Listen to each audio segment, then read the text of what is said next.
Ahojte, zdravím všetkých pri sledovaní ďalšieho dielu Nauč ma tetovať. Dnešná časť bude o tetovacích farbách. Povieme si niečo o histórii farieb, taktiež si povieme niečo o tom, ako to vyzeralo, keď som začínal tetovať a ako sa farby používajú a ako sa vpravujú do pokožky. Časom sme sa dostali k farbám určeným originálne tetovanie, ktoré boli nosené z Ameriky. Ja osobne aj si myslím, že neboli to tie farby tak originál, ako to bolo prezentované. Myslím si skôr, že to bolo trošku riedené a proste neboli tie zdroje tak originál vysadené na tieto veci, takže ľudia si tým iba tak rôzne privyrábali. Takže aj tá kvalita tých pigmentov, hoci v pôvode mohla byť dobrá, ale myslím, že tým, že si to oni tak narieďovali, tak to nebolo OK. Dokonca v tej dobe existovali pigmenty v práškovej forme, ktoré ste si mohli sami pripraviť, už podľa toho, ako ste uznali za vhodné. Ja osobne som to nikdy neskúšal, ani si to neviem predstaviť, ako by som si to dokázal pripraviť, tak aby tá farba bola po výslednej forme úplne v tej najvyššej kvalite. Myslím, že na to sú väčší odborníci a uprednostňujem si kúpiť hotovú farbu a tetovať s ňou a keď viem, že tá farba je dobrá, tak si ju kúpim. Najpoužívanejšia farba v tetovaní je čierna farba. Tá ide úplne najviac. V každom štúdiu tetovacom a u každého tatéra. Je to základ tetovania, si myslím, aj keď v dnešnej dobe sú aj farebné tetovania na veľmi časté a veľkého rozsahu, ale každopádne furt potrebujete aj čiernu farbu vo väčšine prípadov. Čiže tá farba ide najviac a ľudia majú k nej aj najvyššie požiadavky. Všetci chcú mať čierne tetovanie, nechcú mať nikto modré ani zelené, aj keď koža nie je biely papier, podľa môjho názoru, a tá farba tam proste musí nejak naturalizovať sa tej koži, aby splynula s pokožkou. Čiže tá čierna farba je výsada skôr bledých alebo svetlých ľudí, alebo ľudí, ktorí nemajú radi slnko. Ľudia, ktorí slnko obľúbujú, ale ktorí majú tmavší pigment pokožky, tak tá čierna farba skôr hádže do toho takého modrastého alebo zelenkavého odtieňu. Alebo celkovo zosvetlie trošku. To je, čo sa týka čiernej farby. Čo sa týka farebných škály farieb, tak v dnešnej dobe máme na výber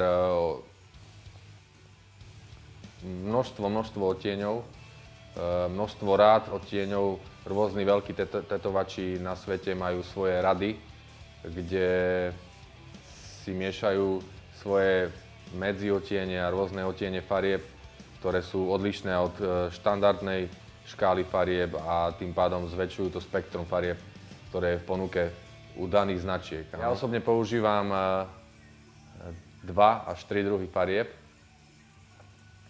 alebo značiek farieb a z každej si vyberám odtieň, ktorý mne vyhovuje. Niekto je vysadený iba na to, že chce iba od jednej značky všetky farby.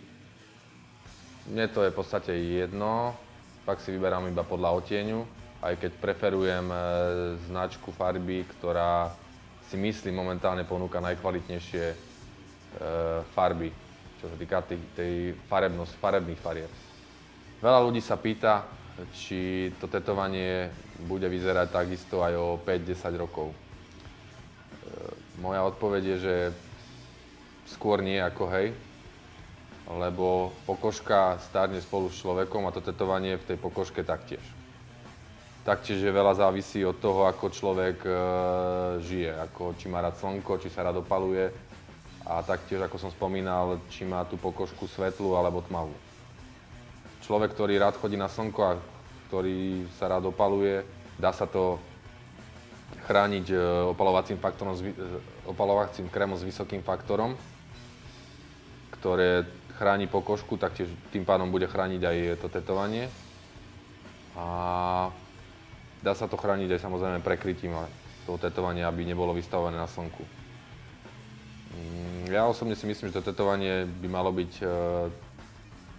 tvoja súčasť a vystihovať to, čo si ním chcel povedať, hoci nemusí vyzerať 100% krásne, ako vyzeralo na začiatku, keď to bolo čerstvo vytetované. Mal by byť v tom nejaký odkaz, nejaká tvoja časť histórie, tvoja kronika a hoci jak to bude vyzerať za 5-10 rokov, je to proste tvoje. Potom by som chcel ešte upozorniť ľudí, ktorí sú alergickí. Aj s týmto môže byť problém, hoci sú tie farby testované aj na alergiu, aj na toxikológiu, predtým, než idú vôbec do Európskej únie, ale sa dostanú k nám, do tetovacích štúdií a k tetérom, tak môže byť, že precitlivý človek napriek tomu, že tá farba je testovaná, môže mať alergiu na tieto farby. Dôležitá vec pri tetovaní, okrem farieb sa používa aj riedidlo, ktoré taktiež dostať bežne kúpiť u distribútorov, ktorí sa zaoberajú distribúciou farieb a tetovacích pomôcok a potrieb. Tu máme farby, ktoré používam ja, ale aj tak tiež si myslím, že väčšina tatérov na Slovensku, ale aj v Európe a vo svete. A toto je čierna farba, ako som spomínal, tá ide najviac, že tu máme väčšinou v najväčšom balení a kupujeme si ju v najväčších množstvách. Ďalej, veľmi častá farba, ktorá sa používa, je biela farba. Ľudia sa veľakrát spýtujú, že či existuje biela farba, či sa s ňou dá tetovať. Samozrejme, že existuje, dá sa s ňou tetovať a veľa sa s ňou tetuje.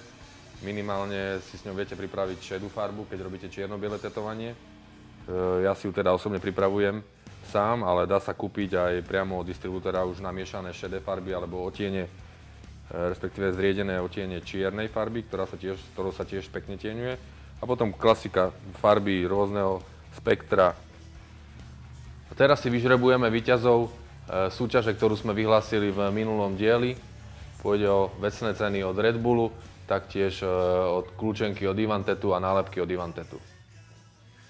Púšťame žrebovanie o 3. miesto, čo znamená nálepky Ivantetu a víťazom sa stáva Ladislav Rác, získava nálepky Ivantetu.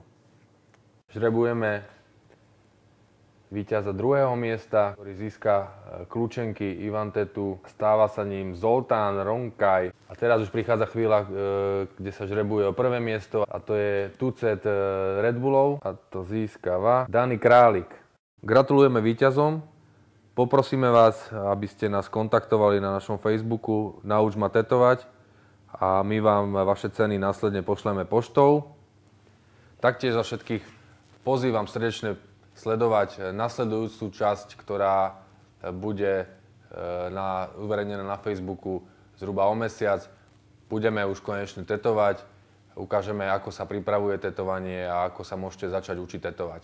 Takže čaute.